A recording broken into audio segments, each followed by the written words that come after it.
نبی صلی اللہ علیہ وسلم کی اس حدیث کے ساتھ ہم اس کورس کا باقاعدہ آغاز کریں گے۔ اب صلی اللہ علیہ وسلم نے فرمایا اللہ تعالیٰ اس کے چہرے کو روشن کر دے جس نے میری حدیث سنی، اسے یاد رکھا اور اسے دوسروں تک پہنچایا۔ اللہ تعالیٰ اس کے چہرے کو روشن کر دے۔ تو رسول اللہ صلی اللہ علیہ وسلم کی اتنی پیاری دعا ہے امت کے ان تمام افراد کے لیے جو آپ صلی اللہ علیہ وسلم کی احادیث کو سنتے ہیں، یاد رکھتے ہیں اور دوسروں تک پہنچاتے ہیں۔ میری دعا ہے کہ اللہ تعالیٰ ہم سب کے چہروں کو روشن فرما دیں اور ہمیں نبی صلی اللہ علیہ وسلم کے اس پیغام کو دنیا کے کونے کونے تک پہنچانے کی توفیق عطا فرما دے۔ اللہ تعالیٰ سے دعا ہے ہمیں پاک زندگی گزارنے کی توفیق عطا فرمائے۔ اللہ تعالیٰ پاکیزگی کو پسند کرتے ہیں۔ ہمیں تو ہر وضو کے بعد بھی دعا سکھائی گئی کہ اس پاکیزگی کے لیے جو رب العزت نے انسانوں کے مقدر میں رکھی ہے اور انسانوں کو جس کی نصیحت کی ہے، اللہ تعالیٰ سے دعا ہے کہ ہمیں پاک رشتے قائم کرنے کی بھی توفیق دے، ہمیں پاک زندگی گزارنے کا ہر طریقہ اختیار کرنے کی توفیق عطا فرمائے۔ الزواج والعدل بین الزوجات والتربیت الاولاد والعدل بینہم وتحسین اسمائہم۔ شادی بیویوں کے مابین انصاف، اولاد کی تربیت، ان کے درمیان انصاف اور ان کے اچھے نام۔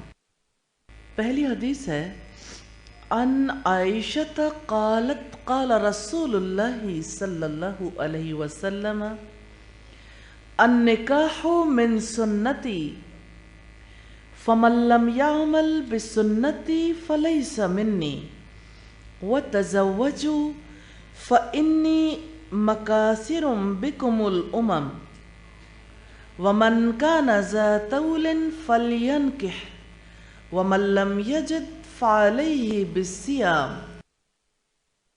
فإن الصوم له وجاء۔ سیدہ عائشہ رضی اللہ تعالی عنہ بیان کرتی ہیں کہ رسول اللہ صلی اللہ علیہ وسلم نے فرمایا نکاح میری سنت ہے، جو میری سنت پر عمل نہیں کرتا وہ مجھ سے نہیں۔ تم لوگ شادیاں کیا کرو، میں تمہاری تعداد کی بنا پر سابقہ امتوں سے کثرت تعداد میں مقابلہ کروں گا۔ جس کے پاس وسعت ہو وہ نکاح کر لے اور جسے استطاعت نہ ہو وہ روزے رکھے، کیونکہ روزہ شہوت کو توڑ دیتا ہے۔ نبی صلی اللہ علیہ وسلم کا یہ فرمان توجہ طلب ہے، النکاح من سنتی، نکاح میری سنت ہے۔ اس سے مراد وہ سنت نہیں ہے جس کا عام طور پر ذہنوں میں تصور پیدا ہوتا ہے کہ کوئی فرض ہے اور کوئی سنت ہے اور کوئی نفل۔ اس سے مراد طریقہ ہے، یعنی نکاح میرا طریقہ ہے، اور اس سنت پر عمل کر کے انسان اس طریقے کو اپناتا ہے جو نبی صلی اللہ علیہ وسلم کا ہے، اور اس کو چھوڑ کر نبی کے طریقے سے باہر نکل جاتا ہے۔ اس حدیث کے حوالے سے دوسری جو امپورٹنٹ بات ہے وہ یہ کہ آپ نے فرمایا جو میری سنت پر عمل نہیں کرتا وہ مجھ سے نہیں ہے، یعنی وہ میرے طریقے پر نہیں ہے۔ تو سنت سے انکار سنت کو چھوڑنے کے مترادف ہے، اور سنت کو چھوڑنا یعنی آپ صلی اللہ علیہ وسلم کا جو حکم ہے، جب آپ نے حکم دیا تو فقہ کا ایک اصول ہے، اللہ تعالیٰ نے جو حکم دیا یا نبی صلی اللہ علیہ وسلم نے جو حکم دیا، یہ حکم کو امر کہتے ہیں۔ الامر یفید الوجوب، امر واجب ہونے کا فائدہ دیتا ہے، یعنی اس کا یہ مطلب نہیں ہے کہ سنت پہ چاہو تو عمل کر لو اور چاہو تو عمل نہ کرو، اس کا مطلب یہ ہے کہ یہ واجب۔ اسی وجہ سے الحمدللہ مسلمانوں کے ہاں بہت خوشی کے ساتھ بیٹا اور بیٹی جب جوانی کی دہلیز پر قدم رکھتے ہیں تو اس فریضے کو انجام دینے کی کوشش کی جاتی ہے۔ بیٹا جوان ہوتا ہے، اپنا بزنس، اپنا کام کرنا شروع کرتا ہے تو ماں باپ کو اس کا گھر بسانے کی فکر لاحق ہو جاتی ہے۔ جب بیٹی ینگ ہو جاتی ہے تو ماں باپ کو فکر لاحق ہو جاتی ہے۔ بیٹے کے وقت کیفیت اور ہوتی ہے، بیٹی کے وقت اور ہوتی ہے، کیونکہ بیٹیاں گھر بیٹھی ہوں تو ماں باپ کی نیندیں حرام ہو جاتی ہیں، کہ اب وہ وقت آ گیا ہے جب بیٹی نے اپنی ذمہ داریاں پوری کرنی ہیں، اور اللہ تعالیٰ نے اب دیکھیے ہمیں بنایا بھی اسی طرح سے، ایک بیٹی کو سدا صرف بیٹی نہیں رہنا ہوتا، اللہ تعالیٰ نے اس کو ایسا جسم دیا ہے جس کی وجہ سے اسے بیوی بھی بننا ہے، اسے ماں کا فریضہ بھی ادا کرنا ہے۔ الحمدللہ ہر انسان کا اس دنیا میں ایک رول ہے، مرد کا بھی ایک رول ہے، عورت کا بھی ایک رول ہے۔ اس کے لیے نکاح ہی وہ سلوشن ہے، وہ حل ہے جو اللہ رب العزت نے انبیاء کے لیے بھی ضروری قرار دیا، اور انبیاء کے بعد باقی تمام انسانوں کے لیے بھی۔ الحمدللہ سارے نبیوں نے نکاح کیے، اور اس کی وجہ سے باقی لوگوں کے لیے بھی پاک زندگی بسر کرنے کا طریقہ اپنانا ممکن ہو گیا۔ الحمدللہ ایک ہنستے بستے گھرانے کو دیکھ کر انسان کی طبیعت، انسان کے اندر ایک عجیب خوشی بھی آتی ہے۔ الحمدللہ کہ ہماری سوسائٹی میں لوگ کس طرح سے خاندان کی صورت میں رہتے ہیں، ماں باپ اور ان کی اولاد، پھر اگر ان کے بھی بچے ہوں، پھر آگے شادیاں ہوتی ہیں، جوائنٹ فیملی سسٹم میں جہاں بہت ساری قباحتیں ہیں وہاں بہت ساری خوبیاں بھی ہیں، کس طرح سے نسلوں کا سلسلہ جاری رہتا ہے، باہمی محبتیں کس طرح سے پروان چڑھتی ہیں، ایک نسل دوسری نسل سے کیسے سیکھتی ہے، کس طرح سے یہ تجربات آگے منتقل ہوتے ہیں۔ بنیادی چیز کی خاندان کی نکاح ہے، نکاح کی وجہ سے نئے گھرانے کی بنیاد ڈالی جاتی ہے۔ اور یہاں پر تیسری اہم بات ہے، آپ صلی اللہ علیہ وسلم نے فرمایا کہ میں تمہاری تعداد کی بنا پر سابقہ امتوں سے کثرت تعداد میں مقابلہ کروں گا، یعنی مسلمانوں کی تعداد قیامت کے دن حشر کے میدان میں دوسری امتوں کے مقابلے میں زیادہ ہوگی۔ یہاں پر آپ صلی اللہ علیہ وسلم نے اشارتاً جو بات کہی ہے وہ یہ کہ نکاح کثرت نسل کے لیے، یعنی نسل میں اضافے کے لیے، تو نکاح کا اصل مقصد جو ہے تسکین حاصل کرنا بھی ہے، لیکن نسل انسانی میں اضافہ بھی ہے۔ پھر اسی طرح سے آپ صلی اللہ علیہ وسلم نے جو اگلی بات ارشاد فرمائی وہ یہ کہ جس کے پاس وسعت ہو وہ نکاح کرے، اور جسے استطاعت نہ ہو وہ روزے رکھے۔ یہاں سوال یہ پیدا ہوتا ہے کہ وسعت سے کیا مراد ہے؟ وسعت سے مراد مالی وسعت، اور وسعت سے یہ مراد یہ ہے کہ یعنی اللہ تعالیٰ نے جب کسی کو اتنی کشائش دے رکھی ہو کہ وہ آنے والی نسل کا اور اپنے اہل و عیال کا خرچ اٹھا سکتا ہو، اگر کوئی خرچ نہ اٹھا سکتا ہو پھر آپ صلی اللہ علیہ وسلم نے ایڈوائز کیا کہ ابھی وہ روزے رکھے۔ آج جہاں جس موڑ پہ ہم کھڑے ہیں، کتنے ماں باپ ہیں جو اپنے بچوں کو آنے والی نسلوں کی پرورش، ان کی تربیت اور ان کے معاملات کی درستگی کے لیے تیار کرتے ہیں۔ اسی وجہ سے بچے آنے والی نسلوں کا بوجھ برداشت کرنے کے لیے تیار نہیں ہوتے۔ میں بہت عرصہ پہلے کی بات ہے، روات جانتے ہوں گے پنڈی کے پاس اسلام آباد کو جس طرف سے روڈ اندر کی طرف جاتی ہے، تو وہاں ایک بہت بڑا سائن بورڈ سالوں تک لگا رہا۔ اس وقت بھی بہت موقعوں پر لوگوں کو یہ بات سمجھاتے تھے کہ اس میں اس کا امپیکٹ آئے گا نسلوں پر۔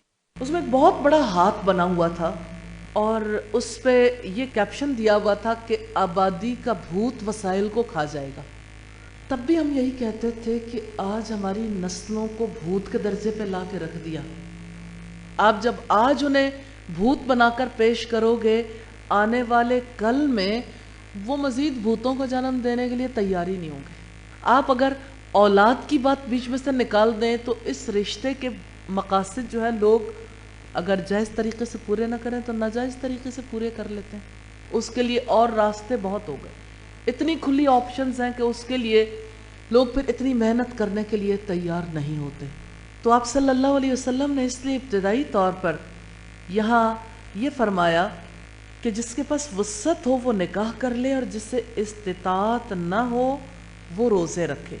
دو باتیں ہیں یہاں پر کہ جس کے پاس وسعت ہو، اس کا مطلب مالی وسعت ہے، اور جس کے پاس استطاعت نہ ہو وہ روزے رکھے۔ یہاں پر ایک اور بات بھی آ جاتی ہے کہ اگر اللہ تعالیٰ کی جانب سے کسی کے پاس یعنی کوئی شادی کرنے کی استطاعت نہیں رکھتا، صرف مالی اعتبار سے نہیں جسمانی اعتبار سے بھی، تو پھر اس کو ویٹ کرنا چاہیے، انتظار کرنا چاہیے، بجائے اس کے کہ کسی کی زندگی کو داؤ پہ لگا دیں۔ مجھے امید ہے کہ اس بات کو آپ سمجھ گئے ہوں گے۔ سیدنا انس بن مالک فرماتے ہیں کہ نبی صلی اللہ علیہ وسلم کی بیویوں کے گھروں میں